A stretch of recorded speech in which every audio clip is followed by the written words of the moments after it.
Hi guys, so we got the last episode of the first season.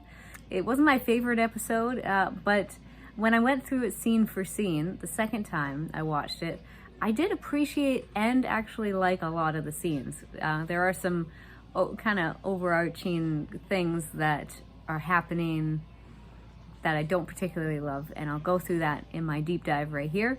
So let's get into it. First thing, the cold open in the Age of Legends, that was awesome. I really loved them speaking the old tongue. I was worried that it would sound unnatural, but it didn't at all. It sounded supernatural, and I think those actors really pulled it off. Good job. I loved the science fiction scene when they panned out to the window. That was very cool, and also I'm pretty sure it was that same city that we saw in episode one or two, when we saw these old ruins of skyscrapers. So I thought that was very cool. Nice touch there. And then we got the Blight. I think the Blight looks awesome. I think they did a really good job there. It looks like giant spiders encroaching on the land. It looks very cool. I wish we got some blood seeping out of the trees. I really did like in the books. I liked it that the trees moved around all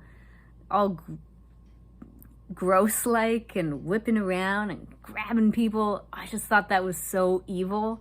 And I love nature, and so to see this evil place where nature is even evil, I just thought that was just like, oh, it's good, but it's bad, you know.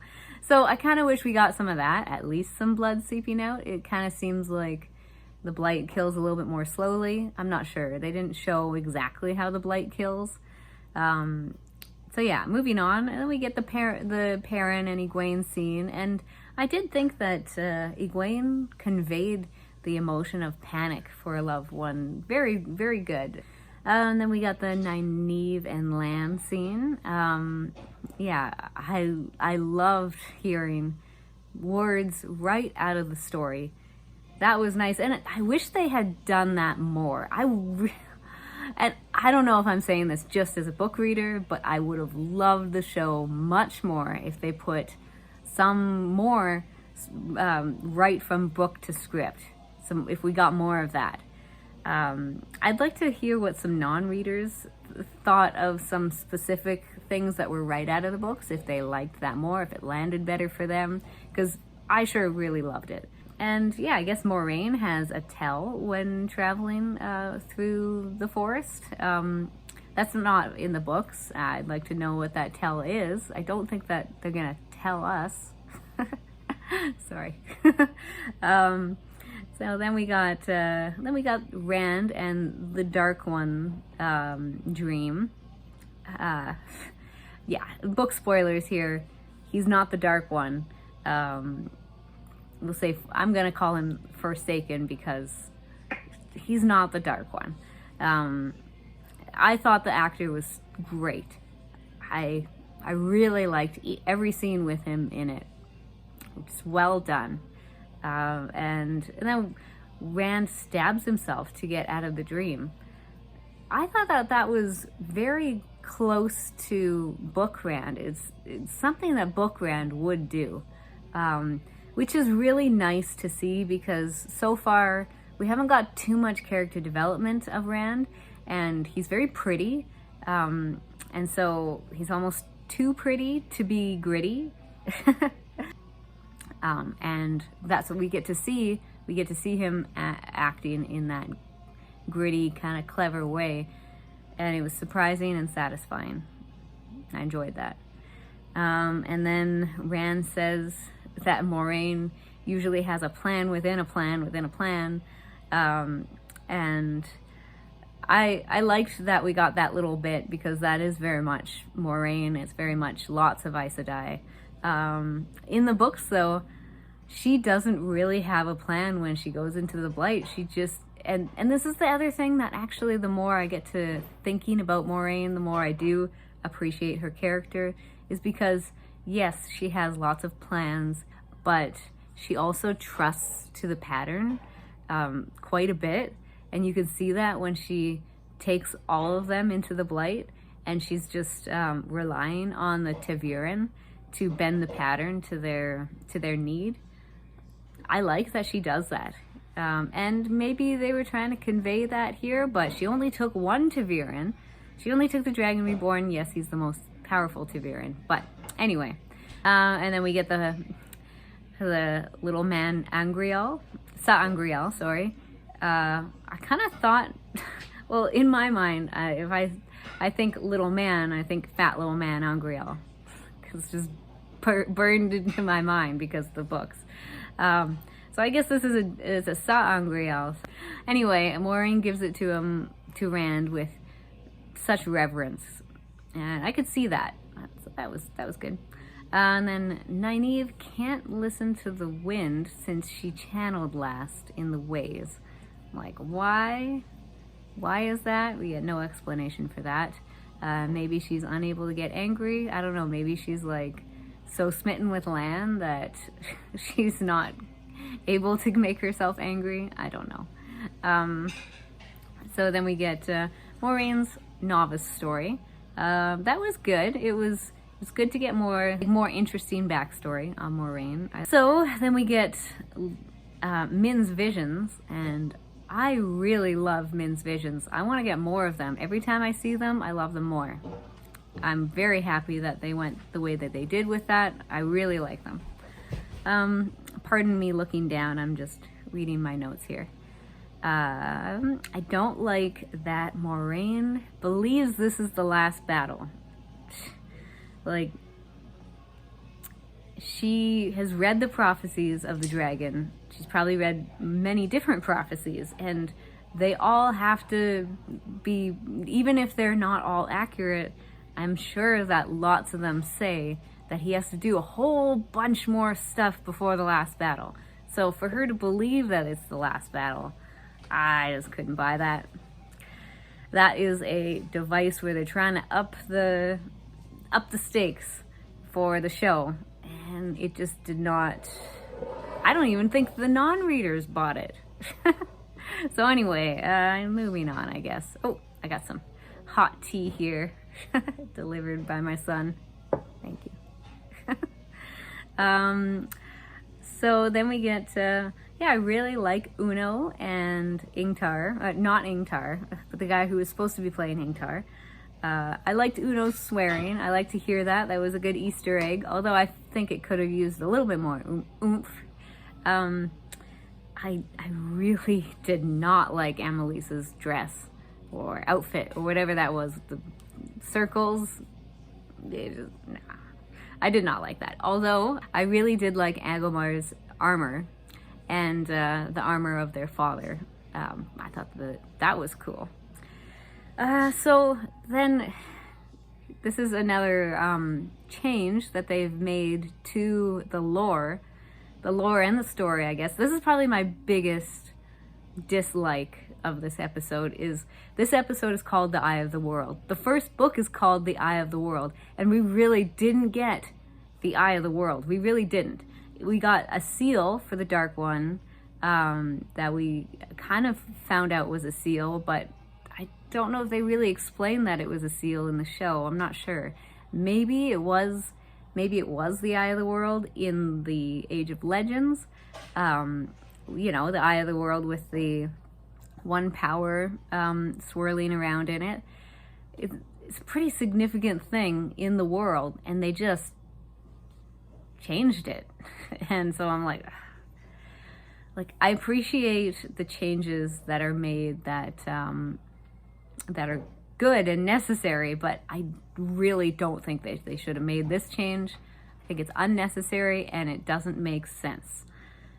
Because the whole episode, I mean, if they were going to go that way, then maybe they should have called the episode Battle of Tarwin's Gap or something instead of the Eye of the World, because we really just got a place. It looked kind of cool, but it was not really the Eye of the World. We just got a place, really, with a seal of the Dark One. So that is my biggest complaint about the changes that they're making. So moving on, Rand tells Moiraine to stay out of the eye because, you know, he thinks he's going to battle the Dark One in there and she'll die. So I like that it shows that Moiraine has been cat. I like that it shows that Moiraine has been willing to kill or die from the beginning to protect the world, really. So, I mean, we get that, and that's cool. A little thing here. When Lan is going through the Blight, he sees the 7 towers of Melchior. His jaw tightens, like, you know, he's holding in some emotion. I thought that was a nice little thing there. Then we got the vision with Rand and the Forsaken, with Egwene and the baby. And it's kind of interesting that they changed it a little bit, like they flipped it where Egwene has that vision, and now Rand is having that vision. So I thought that was an interesting thing to do. It was good. The Forsaken is accessing Rand's memories, it seems like. And that golden string that the Forsaken had must be the Dream Shard, because he's able to control things in the dream by using that, which that's an all right change as well. Cool with that. I liked all the scenes with that guy in. Rand had a bit of a mad smile, like not a mad smile like angry, but a mad like crazy smile, when he was channeling and you could see the darkness come in. I could see a little bit of a crazy smile, which, you know, that makes sense because later on he does say that he could feel the madness. So I was watching for that second time around and I did see it. So good acting there. All right, and then this one I'm sure everybody is speculating on. Was Moiraine stilled? I do not think she was stilled. I think she was shielded. And then, because you could see a shield going on her. So she's shielded, and then he does something else. I liked seeing this guy channel. Like, you could tell he's from the Age of Legends. He knows exactly what he's doing. He's very precise, very fast. I like that. He's fast. So I think that Moiraine got a shield and then something else on top of the shield. Maybe only a man who can channel can take it off. That's my assumption. And then when she catches up with Rand again, maybe he'll be able to take that shield off for her. So then moving on, we got the Trollocs and the battle at Tarwin's Gap. I like Tarwin's Gap Fortress there. I thought that was pretty neat, how they go into that fortress. It's pretty much just a wall. It's like they go into the wall and they fight through those alcoves there and they shoot. And yeah, that was cool.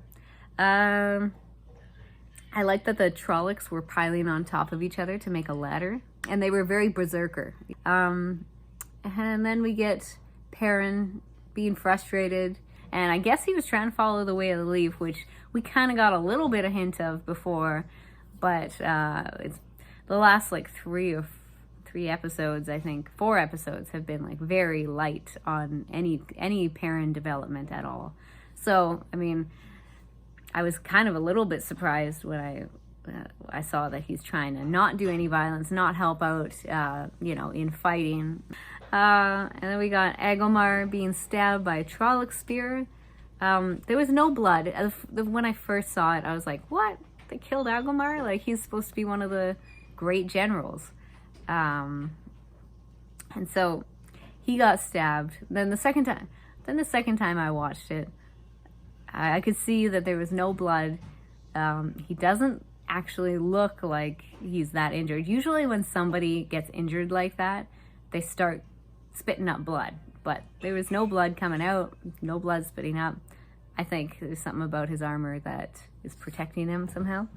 So then moving on, the linking with Nynaeve and Egwene and Amelisa and those other two, I thought that looked great. Nynaeve and Egwene, you could see that the power going through them was brighter. There was more of it. And actually, my husband is a non-reader, and he noticed that, and he's like, "Oh yeah, it's like it's brighter when it's going through Nynaeve and Egwene. And I was like, oh yeah, it's because they're stronger than the other ones. And he's like, oh. And he was like, oh, interesting. So yeah, I thought that translated well. This is probably one of my favorite parts of the whole episode, actually, is the channeling done by, like, the linking and the channeling. I thought was pretty cool. Amelisa destroying the Trollocs, I thought looked great. Yeah, and then she burns the other two out, like, fast. And, you know, I understand why she couldn't attain the shawl, because she has a problem with, you know, wanting more power. So, yeah, in the books, according to the magic system, you can't draw too hard on somebody else to burn them out or kill them in a linking thing. In the books, you just can't. There's like a protection there. So that kind of went against book lore, but I mean, that's fine, I guess. And then we get Nynaeve trying to save Egwene. Honestly, the Nynaeve and Egwene moments, like, they really hit home. They hit my heart for me. Yeah, you can see that they really care very much about each other, and it's beautiful. But then, like, she looks like she dies, but she's not really dead. And so I'm like, okay, like, there was 3 fake out deaths in this episode. In one episode, there's 3 fake out deaths. It's just too much. I think it's too much. Nynaeve, I'm like, well, they can't kill Nynaeve. Obviously, they're just, no, she's not dead. She just can't, they can't do that. Or else the Wheel of Time would not be the Wheel of Time without those 5 characters. They need to survive at least the last battle. So I knew something was going to happen, but she did look really dead there. So I guess the 3 fake out deaths would be Agomar. I don't think he's dead. Nynaeve, obviously she's not dead. And then the other one, Loial, stabbed by Padan Fain. Yeah, he can't die either. You need Loial. I mean, why would you bring him in for like a few episodes in the first season and then kill him off? No, I don't buy it. He's not dead. Yeah, so then we have when Rand destroys the Dark One, or Forsaken, he kind of smiles, like the Forsaken kind of smiles. I think maybe because Rand broke the seal when he channeled all that power. Yeah, so I don't know where else they're gonna go with that. I don't know if they're gonna bring back this Dark One / Forsaken. And then Padan Fain gets the most lines that he's had in this season, which is cool, and he's explaining why the 5 of them are important and talking about the balance of the light and the dark. Yeah, I liked his lines. I liked it. It was good to get more Padan Fain, for sure. I guess that's why the Myrddraal and Padan Fain left Perrin alive too, is like, yeah, they're I guess the Dark Forces and Dark Friends and the Dark One want the Emond's Field 5 to turn to the Shadow, or at least some of them, so they're leaving them alive to see if they can be turned, I guess, because they're all powerful. All right, and then we get the very last scene, the Seanchan. Man, I was really looking forward to this, and when I saw the boats, I was just so excited. I love the boats. I think they look great. I love the helmets of the soldiers. Man, they look scary, like nightmarish scary. That was great. I really liked that. I did not like how the Sualdam look, and what is with the mouthpiece with the Damane? I don't know why they needed to make that change. I just think it was unnecessary, and the makeup of both of them, I think, was just unnecessary. They didn't need to do that. I think the collar and bracelet linked by a chain, I think that visually would just do everything it needs to do. I don't think it needed all this other stuff. And then also with the mouthpiece, if that is the thing that is making the Damane be controlled, then, I mean, how, this is going to sound kind of morbid, but like, how are we going to get the acting of the captured Aes Sedai, you know, pleading to be let go, pleading to, you know, for someone to end their life? Because like, that is really, you know, it's disturbing stuff, but it's also like great storytelling. It is important, I think, because they are absolutely desperate. And how are we gonna get that if they can't talk? Now, another thing though, maybe there's another reason for the mouthpiece. I'm not sure. Another thing that I did notice when looking at the Sualdam and Damani is that the Sualdam have like metal golden bracers, and the Damani have this matching. It's kind of like a chest neck piece. So maybe that is the thing that controls them. I don't know what is with this mouth thing. I don't like it. So, yeah, overall, this episode, pretty good. When I look at it scene for scene, it's even better, but some stuff really is not working story-wise, and they're fiddling a little bit with the lore and the world, which is not quite working for me. I will be putting out other videos after this about a whole season review and also predictions for season 2. So stick around for those. All right. May you always find water and shade, and Merry Christmas.